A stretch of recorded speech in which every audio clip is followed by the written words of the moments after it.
আসসালামু আলাইকুম ফ্রেন্ডস, রোজার ছুটি ঈদের ছুটি কাটিয়ে আজকে আপনাদের সামনে নিয়ে এলাম নতুন একটা রেসিপি। আমার আজকের রেসিপি টার্কিশ ডেজার্ট বাকলাভা। এটা মিডল ইস্টের একটি পপুলার ডেজার্ট। চলুন তাহলে শুরু করা যাক।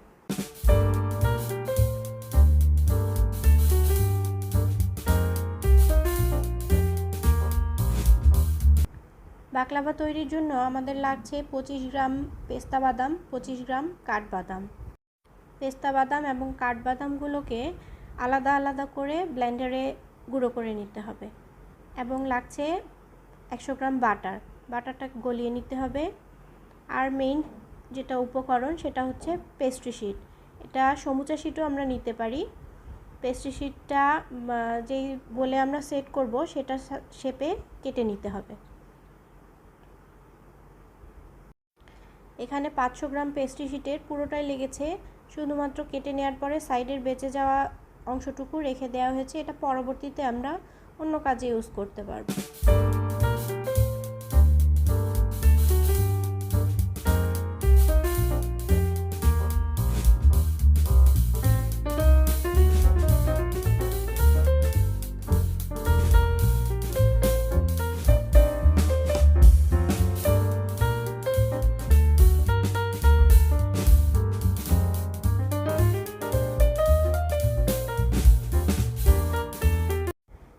এবারে যে সার্ভিং ডিশে আমরা বাকলাভা সেট করব সেটার মধ্যে চারপাশ দিয়ে ভালোভাবে বাটার ব্রাশ করে নিতে হবে।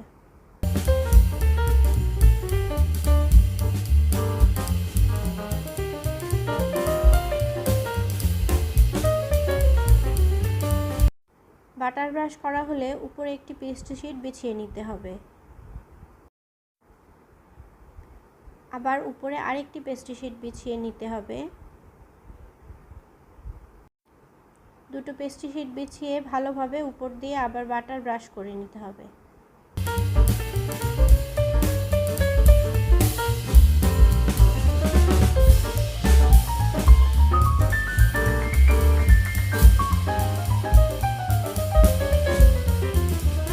পেস্ট্রি শিটের উপরে বাটার ব্রাশ করা হলে আবার দুটো পেস্ট্রি শিট ভালোভাবে সমানভাবে চারপাশে বিছিয়ে দিতে হবে, দিয়ে আবার বাটার ব্রাশ করে দিতে হবে।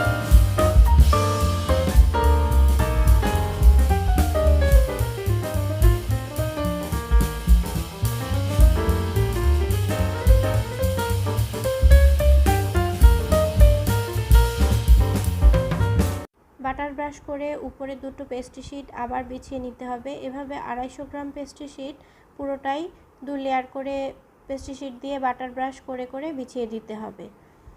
অনেকে আবার প্রতি লেয়ারে লেয়ারেই বাদামের গুঁড়ো দিয়ে থাকে। আমি এখানে হাফ পেস্ট্রি শিট দেওয়ার পরে বাদামের গুঁড়োটা দিয়ে দেব।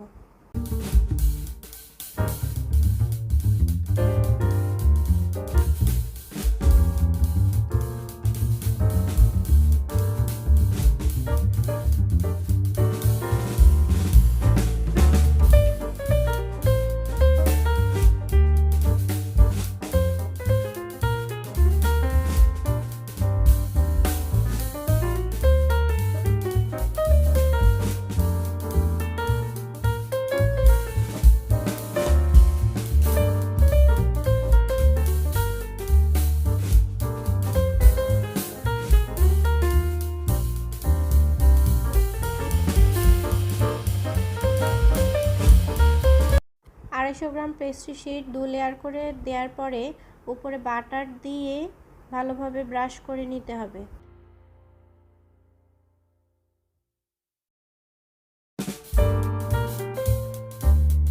বাটার ব্রাশ করে প্রথমে কাঠবাদামের গুঁড়াগুলো পুরো পেস্ট্রি শিটগুলোর উপরে ছড়িয়ে দিতে হবে ভালোভাবে চারপাশে।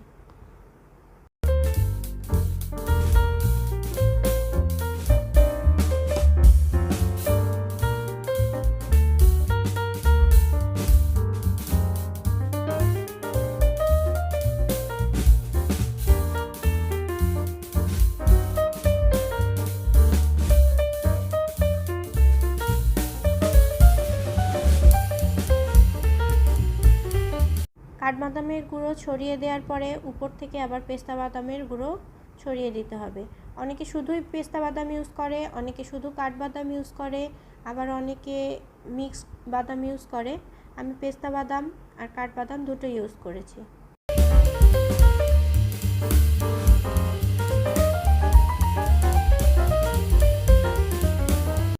পেস্তা বাদাম কাঠবাদামের কুচি ছড়িয়ে দেওয়ার পরে উপর থেকে আবার পেস্ট্রি শিট দিয়ে লেয়ার করে নিতে হবে। একটি পেস্ট্রি শিট দিয়ে উপরে আরেকটি পেস্ট্রি শিট দিয়ে বাটার ব্রাশ করে নিতে হবে। আবার দুটো পেস্ট্রি শিট দিয়ে আবার বাটার ব্রাশ করে নিতে হবে। এভাবে বাকি পেস্ট্রি শিটগুলো সবগুলোই বিছিয়ে দিতে হবে।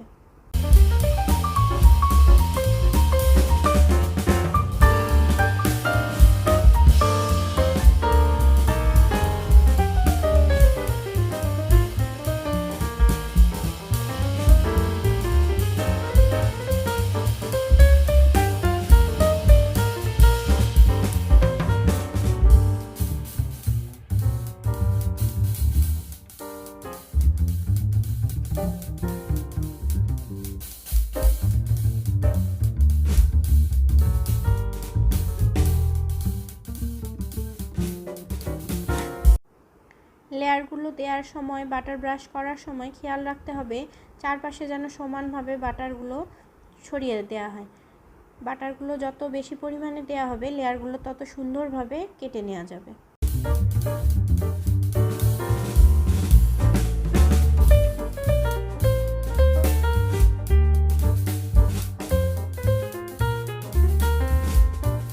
সবগুলো পেস্ট্রি শিট বিছিয়ে দিয়ে উপর থেকে ভালোভাবে বেশি করে বাটার ব্রাশ করে নিতে হবে।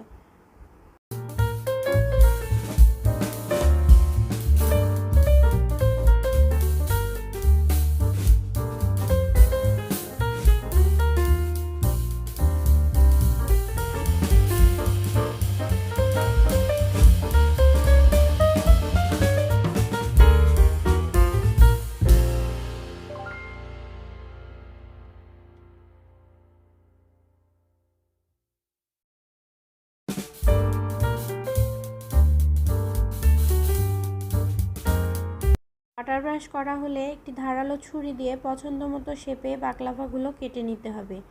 অনেকে চারকোনা করে, অনেকে তিনকোনা করে, অনেকে বরফি আকারে করে, অনেকে রাউন্ড শেপের করে। যার যেমন পছন্দ সেভাবে কেটে নিতে পারেন। আমি এখানে স্কোয়ার শেপে কেটে নিয়েছি। ভালোভাবে হাত দিয়ে চেপে ধরে ছুরিটা চেপে চেপে কেটে নিতে হবে, নাহলে লেয়ারগুলো সরে যেতে পারে।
সবগুলো বাকলাভা স্কোয়ার শেপ করে আমি কেটে নিয়েছি। কেটে নেওয়ার পরে উপর থেকে বেশি করে কাটা অংশগুলোর মাঝ দিয়ে বাটার দিয়ে দিতে হবে, যেন বাটারগুলো নিচ পর্যন্ত পৌঁছে যায়।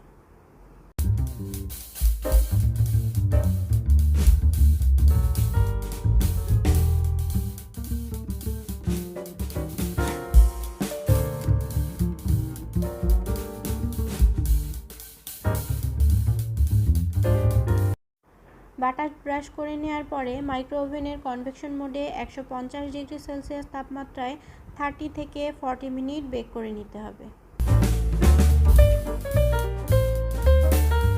এবারে সুগার সিরাপ তৈরি করার জন্য চুলায় প্যান বসিয়ে 1 কাপ চিনি নিয়ে নিতে হবে আর হাফ কাপ পানি দিয়ে দিতে হবে। চিনিটা নেড়ে নেড়ে গলিয়ে পানির সাথে ভালোভাবে মিশিয়ে নিতে হবে।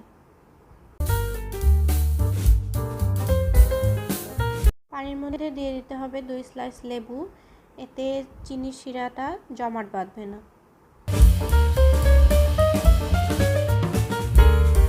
এখানে 1 তার বা 2 তারের কোনো শিরা তৈরি করতে হবে না, জাস্ট চিনিটা গলে 2-3 বার বলক উঠে গেলে, একটু ঘন হয়ে গেলেই শিরাটা নামিয়ে নিতে হবে।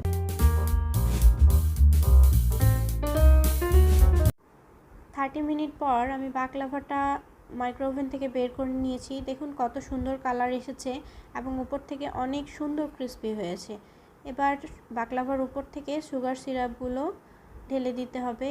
বাকলাভা কাটা অংশের মাঝখানগুলো দিয়ে ভালোভাবে ফাঁকা দিয়ে ঢেলে দিতে হবে, যেন নিচ পর্যন্ত সুগার সিরাপগুলো পৌঁছে যায় এবং প্রতিটা লেয়ারে লেয়ারে সুগার সিরাপগুলো ঢুকে যায়।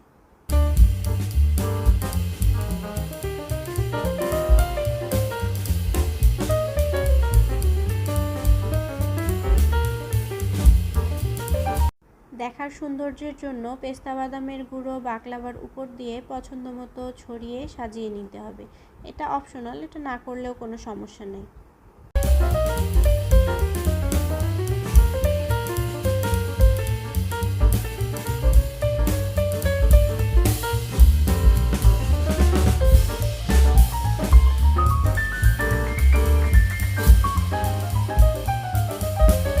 বাকলাভার উপর দিয়ে আমি পেস্তা বাদামের গুঁড়োগুলো সুন্দরভাবে ছড়িয়ে দিয়েছি।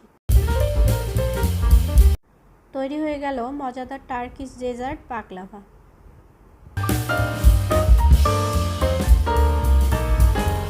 এই ডেজার্ট উপর থেকে যেমনই ক্রিস্পি, ভিতর থেকে তেমনই সফট। সুগার সিরাপটা দেওয়ার কারণে ভেতর থেকে অনেকটা সফট হয়ে আসে।